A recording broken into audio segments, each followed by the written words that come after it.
আসসালামু আলাইকুম। বর্তমানে ওসমান হাদির শারীরিক অবস্থা তেমন কোনো পরিবর্তন নাই। হয়তোবা তাকে আজকের মধ্যে সিঙ্গাপুর নেওয়া যাবে। এগুলো আপনারা সবাই জানেন। আমি একটু ভিন্ন প্রেক্ষাপট নিয়ে তার ব্যাপারে কথা বলবো। ওসমান হাদির উপর হঠাৎ করে হামলা কেন? এটা একটা সুপরিকল্পিত হামলা। দেখেন, ওসমান হাদির উপর হামলা জামাতের প্ল্যাটফর্ম থেকে শুরু হলো। বিএনপির মির্জা আব্বাসের প্রতি নিষেধাজ্ঞার শুরু।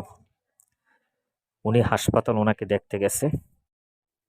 মির্জা আব্বাসকে জুমা নামের একটি মেয়ে কি ধরনের বিশ্রী ভাষা ব্যবহার করছে এটা সবাই বোঝে। জুমা ছাত্র শিবিরের একজন নেত্রী,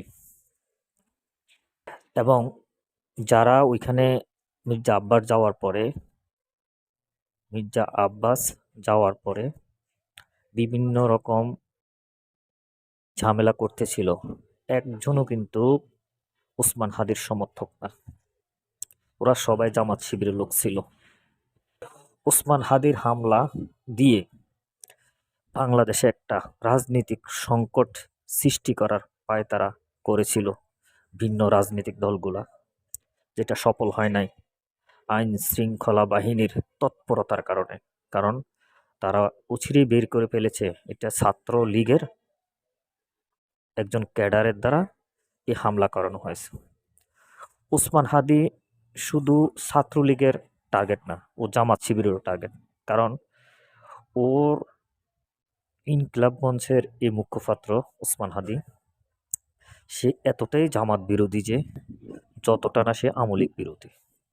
এই জন্য হয়তোবা আগার পর দেখা যাব, যদি ফয়সাল হোসেন পাবেলকে পাওয়া যায়, দেখা যাবে যে দেখবেন, আপনারা শুনবেন, এই হামলায় অবশ্যই অবশ্যই জামাতের কিছু না কিছু হাত আছে।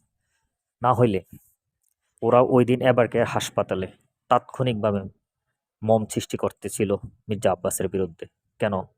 মির্জা আব্বাস ওকে তো প্রতিদ্বন্দ্বী পাবে না, প্রতিযোগী পাবে। কারণ আমলিকবিহীন নির্বাচনে বিএনপির প্রতিদ্বন্দ্বী হওয়ার মতো প্রার্থী বর্তমানে খুব কমই আছে। আর ওসমান হাদি হলো তার ছেলে বয়সের একটা প্রার্থী, তার উপর হামলা করে বিএনপির উপর দোষ নেওয়ার মতো মন মানসিকতা বিএনপির এবং মির্জা আব্বাসের কোনো রকমই ছিল না। কারণ বিএনপি এ ধরনের অপসংস্কৃতির রাজনীতি করে না।